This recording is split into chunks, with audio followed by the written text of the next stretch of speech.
Good morning, everyone. Firstly, I'd like to give a big thank you to those of you who attended our Part 1 training on universal docking last week.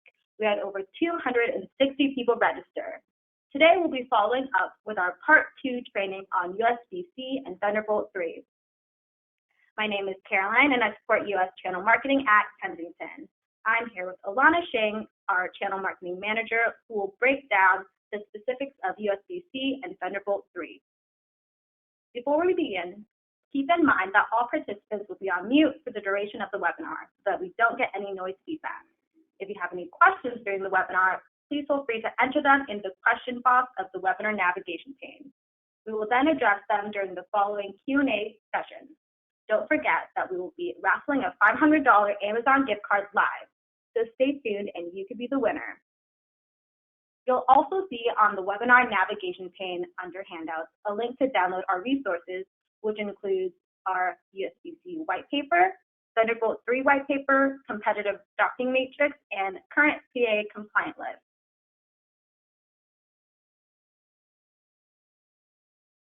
Here's a little overview on what Alana will cover today.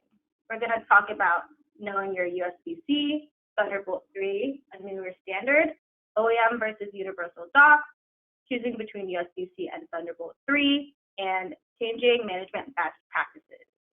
All right, that's it for me, and I'll give the mic over to Alana. All right, thank you, Caroline. And thank you all for the poll information that you guys responded to earlier and for joining today. Like Caroline said, my name is Alana Shing, and I'm a marketing manager here at Kensington. Today, I'm subbing in for our resident dock guy, so I guess I'll call myself the dock gal. I'm looking forward to speaking with you all in a bit more detail about USB-C and Thunderbolt 3, as well as some additional topics. So with that, let's jump in. All right, so we'll start off today talking a bit more in depth about the current hardware connector landscape. To understand where we are currently at, I think it's always helpful to look back at where we've come from. It started back in 1996 when a group of top tech companies, including Microsoft, Intel, Compaq, just to name a few, got together and wanted to standardize on a connector for devices that were being plugged into computers. Prior to the standard being developed, there were a whole mess of connectors and ports being used on computers, and space was getting tight, and there was a lot of confusion. So USB was introduced to the market in 1996 to fix this problem, and it enabled a whopping 1.5 megabits per second data speed. In 2000, USB 2.0 replaced 1.0, increasing data speeds to 480 megabits per second. Oh man. In 2008, USB 3.0 was released with a quite substantial increase in speeds to 5 gigabits per second. I know I remember back when USB 3.0 was introduced, and I'm sure many of you on the phone remember as well. It was a pretty big deal.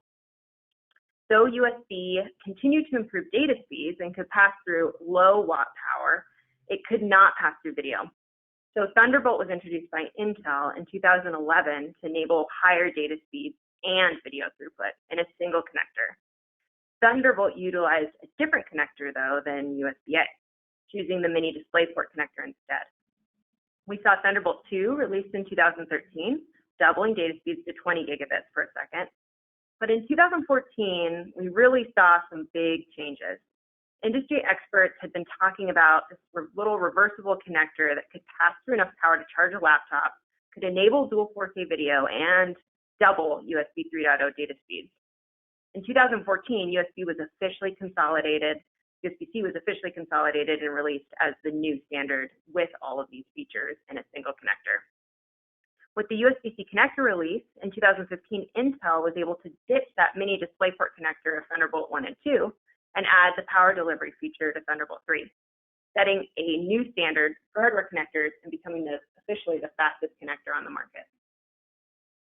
Now let's talk a little bit more about USB-C and the predicted growth of this newest connector. USB-C is growing fast. As you can see by this graph created from the findings of a report published by IHS Markit, the number of devices shipping with USB-C is ramping pretty quickly. Wireless devices, i.e. the phones we all know and love, have been the quickest to adopt. Their small form factor really benefits from having a smaller port like USB-C with more capabilities. But computing is really the next fastest growing segment, with just under 1 billion devices expected to ship by 2020. That is a lot of computers. Now that we've reviewed the numbers, let's go a little deeper into what makes USB-C different from other connectors. Our global product manager likes to say that the C in USB-C is for confusing, and I definitely have to agree with him. So I want to try to simplify it a bit by going over some key terms. USB-C, which you probably have also heard sometimes referred to as USB Type-C, is the new industry standard of USB connector that sees two major improvements to form factor: size and a reversible design. With USB-C, there's no more trying to plug in a USB cable and then having to flip it because you don't have it lined up to support correctly. We've all been there, I know I have. And with it being smaller, it fits much easier into the latest thin and light devices that we're all carrying more often these days. USB-C connector also has 24 pins versus the 9 pins of USB 3.0. The next term is USB 3.1 Gen 1. It's the new way of referring to USB 3.0 data throughput of up to 5 gigabits per second. It really just refers to speed. The next term also refers to speed. It's the new USB 3.1 Gen 2 is the new USB data throughput protocol that delivers up to 10 gigabits per second of data throughput. It's really not widely used today, mainly due to being cost prohibitive, but we expect adoption in the next 2 to 3 years throughout the industry. USB-C alt mode is the next term, also referred to as USB-C alternate mode. This describes the ability to deliver video over borrowed pins on the USB-C connector. The most common alt modes that we see today include DisplayPort, HDMI, MHL, and Thunderbolt 3. The last term is USB PD, or USB power delivery. This describes the ability to deliver power over the USB-C connector, and that power can go up to 100 watts. I know the reversible and smaller design of USB-C is impressive, but enabling data, video, and power delivery in a single connector is really the game changer here. But just because USB-C is capable of these things does not mean every USB-C port is created equally. Like I said earlier, remember that the C in USB-C is for confusing. USB-C only describes the connector, that small reversible design. The additional features are all optional: data speeds, video throughput, and power delivery. They are all up to the device manufacturer's discretion. Now, this is nice for device manufacturers because it allows for flexibility and possibly cost savings, but for end users in the industry in general, it has created a lot of confusion. Also, manufacturers are not required to mark their USB-C ports, so that adds to the confusion. Here are a few examples of current devices that have USB-C ports. The first is the Google Pixel, which is actually the phone I carry. It has a small USB port or USB-C port on the bottom that's capable of USB 3.0 speeds. It does not support video, but it does support power delivery of up to 15 watts. The next is the HP EliteBook G3, a popular laptop that has a USB-C port. It allows for USB 2.0 data speeds, does not include video, and does not provide power delivery. And the last is the Dell XPS 13. The USB-C port on the Dell XPS 13 is actually a Thunderbolt 3 port. You get Thunderbolt 3 speeds, video, and charging of up to 45 watts. As you can see, they aren't all created equally. Luckily, some manufacturers are marking their USB-C ports on the devices they make. Let's walk through what those markings look like in this slide. So in that first row, or the top row, the first port that's identified is the traditional USB 2.0 symbol, which is used for USB-C ports that only allow data at 480 megabits per second. The second in the top row is the same symbol used for USB 3.0 and is used for USB-C ports that allow USB 3.1 Gen 1. Like we talked about in the beginning, USB 3.1 Gen 1 indicates the same speed as USB 3.0, so they use the same symbol. And that speed's 5 gigabits per second. Note that little SS that stands for super speed on that port. The third is a slightly different symbol used for USB-C ports that allow USB 3.1 Gen 2 at 10 gigabits per second. And thus, they have that little small 10 marking next to the USB-C symbol. Then the last one on the top row shows how USB-C ports are marked if they allow display alt mode for video. In this case, it's the DisplayPort version of display alt mode. You've got a small DisplayPort symbol to the right side of that USB-C port. Now, if power delivery or PD is enabled on the port, then the USB symbol will be in a small battery. You can see that in the second row. As you can see, there are a lot of different flavors of USB-C. You guys have probably seen a few other USB-C ports with a different kind of marking, maybe a little Thunderbolt next to it. These are Thunderbolt 3 ports. What's great about Thunderbolt 3 is there is a set standard of features that every Thunderbolt 3 port has, like 40 gigabits per second data speed, video throughput, and power delivery. So if you see that Thunderbolt next to the port, you know exactly what you're getting. There really aren't different flavors of Thunderbolt 3. But like other USB-C ports, not all Thunderbolt 3 ports are marked. For instance, the latest MacBook Pro pictured here has up to 4 Thunderbolt 3 ports, but all of them are unmarked. So if the USB-C port is not marked, it's really best to go to the device manufacturer directly to find out what type of USB-C port you're working with. Now that we've talked about identifying USB-C ports, let's talk a little bit more about Thunderbolt 3. Thunderbolt 3 was designed to enable desktop speeds and applications on thin and light devices that we have all really grown to love to carry. Thunderbolt 3 is really the USB-C that does it all. That's Intel's tagline, but it is true. It does many things, and it is the fastest connector on the market today. Here's what you get with a Thunderbolt 3 port. You get more protocols in one connection, faster data speeds at 40 gigabits per second standard, better resolution, enabling video throughput that allows you to connect 2 4K displays at 60 Hertz or one 5K display at 60 Hertz, and more power. With power delivery enabled, you can get 100 watts. And there's no guesswork with Thunderbolt 3. You get all 4 of these with every Thunderbolt 3 port. So let's recap what we've talked about with Thunderbolt 3 and USB-C. So Thunderbolt 3 really provides 40 gigabits per second bandwidth. It's good for single 5K resolution or dual 4K. It's capable of power delivery up to 100 watts. It supports daisy chaining up to 6 additional Thunderbolt 3 devices, which is not something we've talked about so far, but it allows for additional peripherals to be connected. It's backwards compatible with USB-C. It supports Windows and Mac OS, and it's an Intel proprietary technology. And USB-C Gen 1 supports 5 gigabits per second bandwidth. It's good for single 4K resolution at 60 Hertz or dual 1080p, the HD that a good number of people still use. Capable of power delivery up to 100 watts, can be used as USB 3.0 with an active adapter, and it's compatible with Windows, Mac OS, and Chrome. And it's available on Intel and AMD systems, so there's greater compatibility. Now that you are well acquainted with these connectors, let's talk about how they're benefiting docking stations.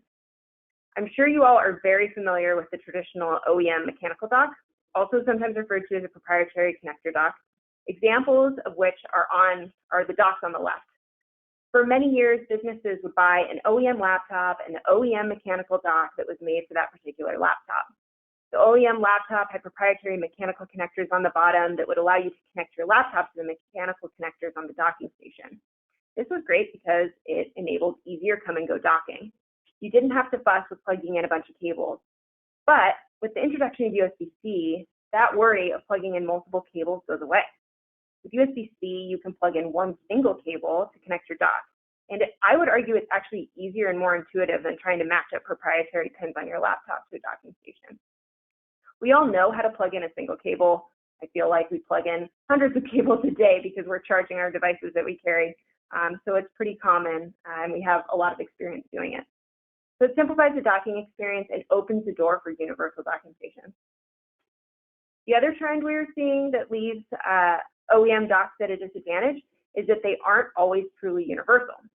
During the Docking Stations 101 webinar, we talked about how workplaces are evolving, and with that evolution, we're seeing companies support a variety of devices and operating systems to truly enable their employees to best work.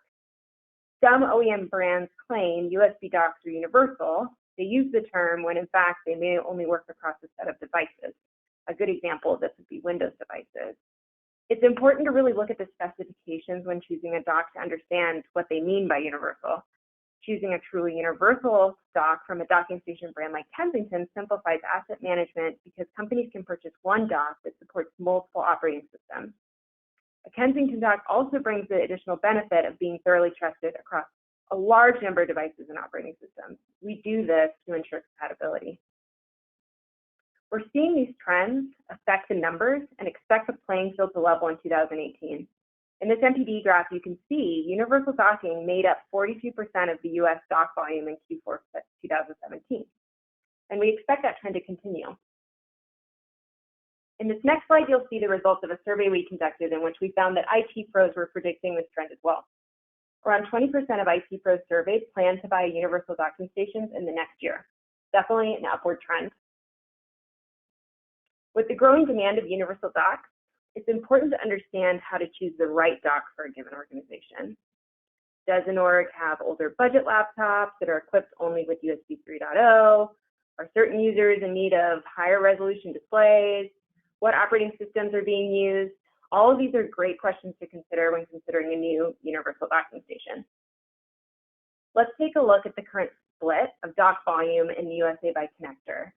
You can see USB-C has had some strong growth over the last few years and now makes up 40% of the share. A little bit surprising, I think, probably for some of you. Thunderbolt is also growing, making up 15% of the mix, and USB-A is definitely still relevant, making up just under 35%. I think this graph is really interesting because it shows all three connectors are relevant and will continue to be relevant in the immediate future. So then how do you decide between the three? We showed this slide during our Docking Station 101 webinar, but I think it's just as applicable to this conversation, so let's review it again. We like to think of USB-A or USB 3.0 as the entry-level dock option. It can provide dual monitor support, even 4K for some docks, so you get that desktop experience.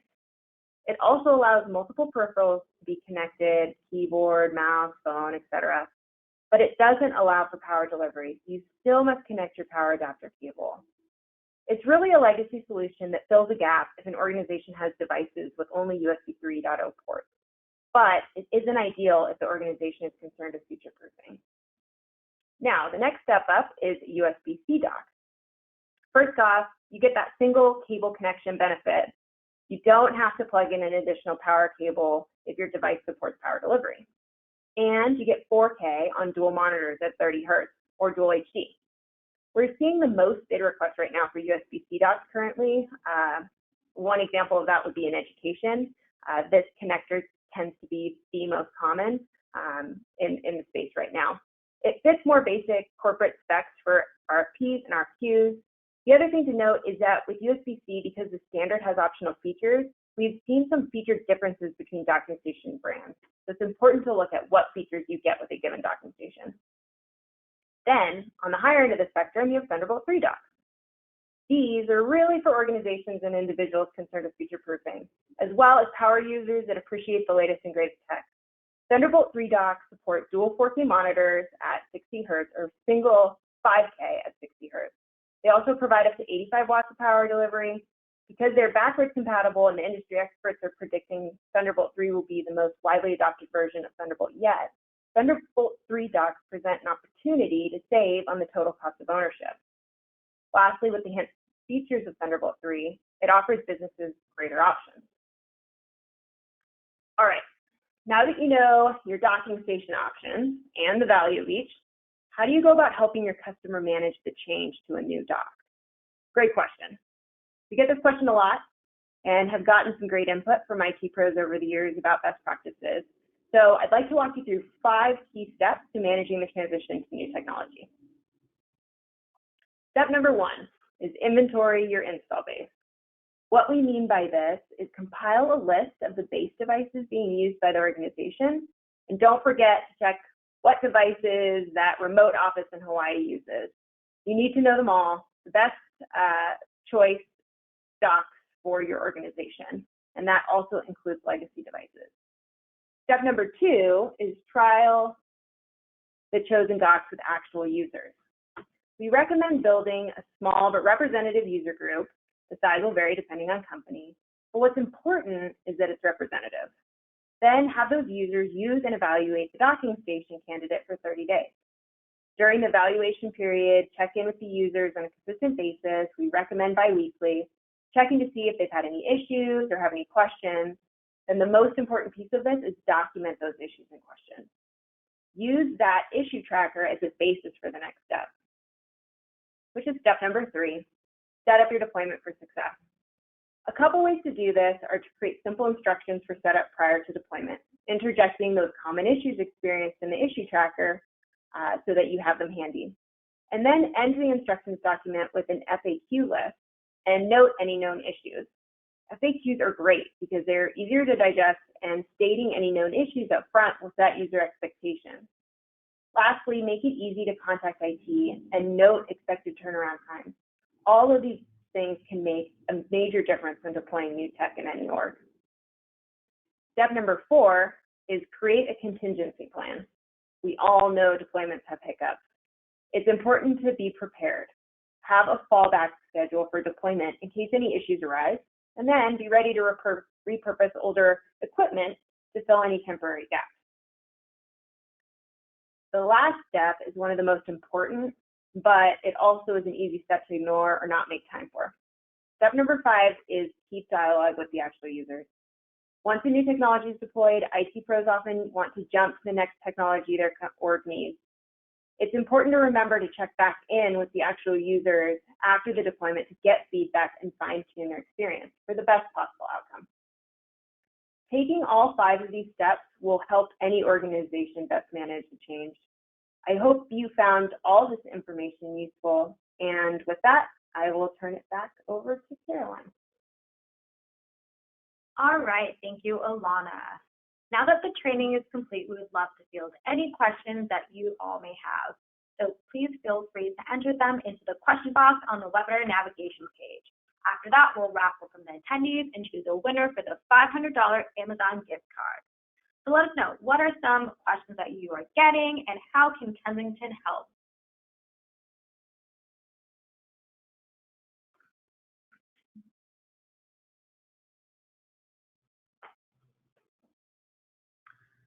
So our first question is going to be from Tom, and he's asking, is Thunderbolt 3 backwards compatible with Thunderbolt 2?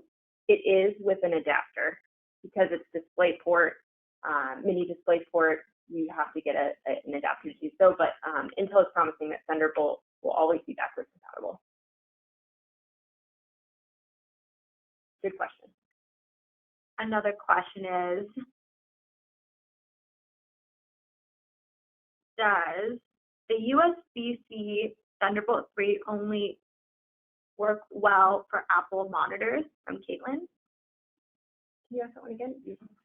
Does the USB-C Thunderbolt 3 only work well for Apple monitors? Oh, no. That is a good question. So Thunderbolt 3 docks actually have both a Thunderbolt port and a display port. So any monitor that has that type of connector will work, not just Apple monitors. A question from Ryan about deal registration is, what are the requirements? Is it a revenue value or a device count? So we don't have a particular threshold. What we think when it comes to deals registration is that we want to reward our partners that are proactive in helping us get deals. So what we ask is that you reach out to us so we can talk about the deal, and the partner that is proactive and putting in the effort to help us win the deal is going to get rewarded and protected. Good question. Timothy is asking, how many 1080p monitors can you hook up? I saw 4K was 2 monitors and 5K was 1 monitor. It's going to be 2 monitors for 1080p as well. That is a good question. We do expect further down the line to maybe have a dock that supports 3, but at this time it's only 2. Shannon is asking, does the watt matter? I have customers that need 70 watts or 85 watts, etc. Can they use any of these since it says up to, or do we need to assess each situation? That's a very good question.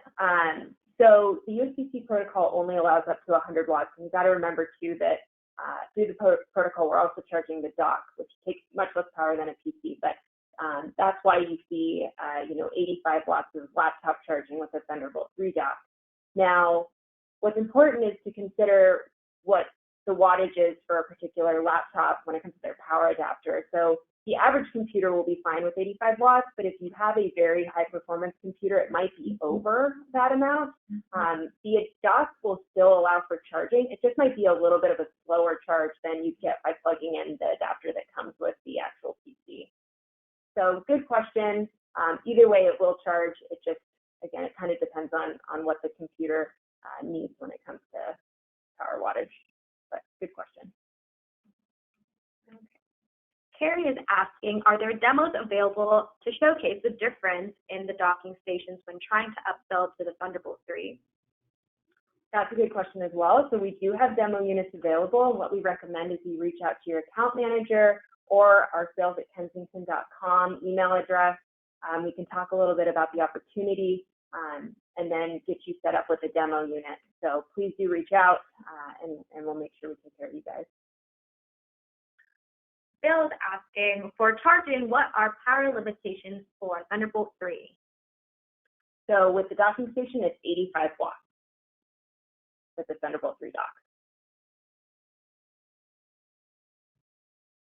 Carla's asking, what docking station will work best with HP 4K dual monitors?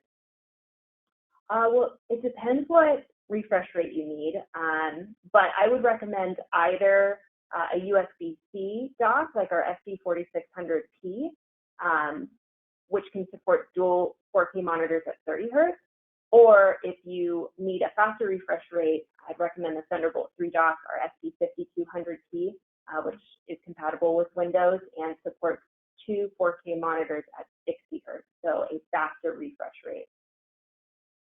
A question from Roger asks, what type of warranties typically accompany these docking stations?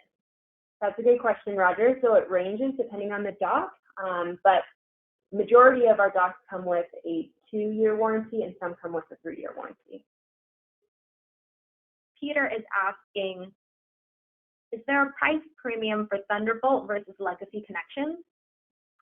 Price premiums, they do sit on the higher end of the spectrum for price.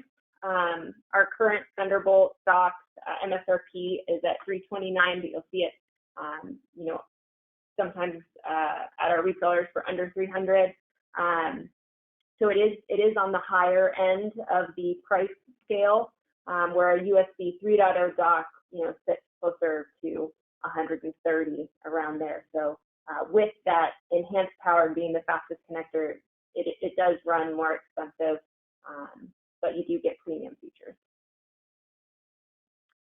Adam is asking, how many devices can you daisy chain with both Thunderbolt and USB-C?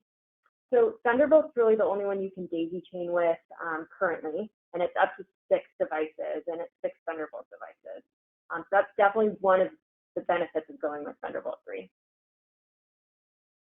John wants to know, it's been 3 years since Thunderbolt 3 was released. Is there an upgraded version on the horizon?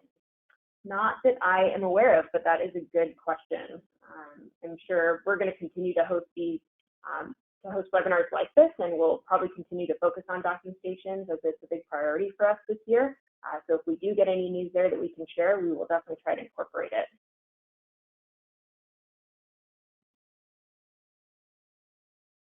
Timothy wants to know if we have any external PCI enclosures for items like graphic cards that can work over Thunderbolt 3.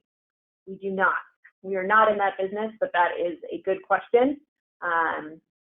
Unfortunately, we do not make those today.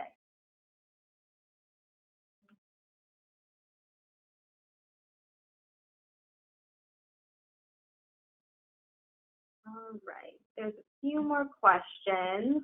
Another question is, what is the most common dock technology being deployed to education right now? Great question. I think I kind of mentioned this a little bit earlier, just glazed over it. We're seeing USB-C actually really start to grow in education and have seen a number of opportunities won at big school districts for USB-C. So I would recommend our SD4600P as the choice dock for education right now. So do consider that when you're considering education opportunities. And we're seeing everyone from administrators to teachers utilizing docking stations. Teachers are actually getting creative in the way they use docking stations in that they're putting them often at the front of the classroom to help with collaborative learning. You can attach or connect multiple displays and allow, for a more collaborative approach to their teaching curriculum. Another question from Shannon is, what about overcharge? Is that possible? Do we need to worry about using a dock that is overpowered for a certain system? No, the dock will not overcharge the system. That is a very good question. If the laptop you have is, say, 60 watts or requires 60 watts of power, but you are plugging in our Thunderbolt 3 dock, it delivers 85, it will not overcharge or damage the laptop. These are all good questions, Caroline. Lots of great questions from everyone in the audience. Another one is, do you offer any government or education discounts? Yes, so we offer a 5% education discount and a 2% government discount. Okay. Oh, sorry, 3% government discount. Apologies. Another question is, do you have any data sheets or flyers specific to docs? We do. Like Caroline said, we put a number of handouts in the webinar navigation pane, so please help yourself to those. But if you need additional information, we urge you to go to kensington.com or access our kensingtonpartner.com website, where we house data sheets, product information, pictures, etc. So those are good resources. You can also see them up on this slide that we're showing right now, and I believe Caroline has sent the links to those in the emails regarding the webinar. I think we're headed towards the end of our Q&A session. So if you have any more questions, just take a minute to put them in before we wrap it up and move on to our raffle session.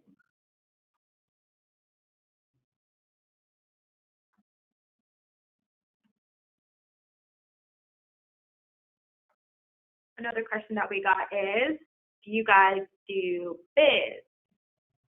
We do bids, yes. So kind of like Deal Reg, we ask that you reach out to our bids at kensington.com email address with any bid opportunities, and we can set you up with the proper discount for your bid size.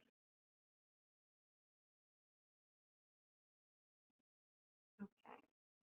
I will take one more question before I move on to raffling. John wants to know, what's the next version coming along for docking with Kensington? Oh, that's a good question. Unfortunately, our next docs have not been officially released in the press, so I can't speak too much, but you'll see some interesting smaller form factors from us. You'll also see additional display support. So you can look for those press releases when they hit. Again, we'll continue to do our webinar series throughout the year, and we'll definitely continue to touch on our latest technology to make sure you guys, are outfitted with that information. Awesome, great questions again from everyone. So unfortunately, we can't take any more questions live, but if you have any further questions, feel free to reach out to your account manager or send us your doc questions at docguy@kensington.com. Now we're going to do our raffle for the $500 Amazon gift card. Woo!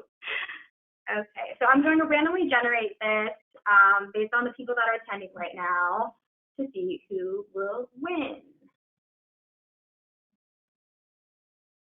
Okay, and it looks like the winner for our Part 2 webinar on USB-C and Thunderbolt 3 is going to be Drew Russell. So I will reach out to you with the email that you signed up for, and then get your information so we can get your Amazon card to you. Congratulations, Drew. Thank you for attending. And thank you all for attending. Hopefully, again, this was helpful. I think we have some other questions that are going to pop up after the end of the webinar to get some feedback. So if you do have time, feel free to provide that feedback. Yep, and keep in mind that you'll be able to rewatch or some of this training from our YouTube page mid next week with the follow-up email. It'll also have additional resources on USB-C and Thunderbolt 3 that were mentioned in this presentation. We hope you found it helpful and learned a few things that you can take away. Again, don't forget to head to download under the navigation page to get the resources already available, and we will be sending out a follow-up email of this recording. All right, great. Thank you, guys.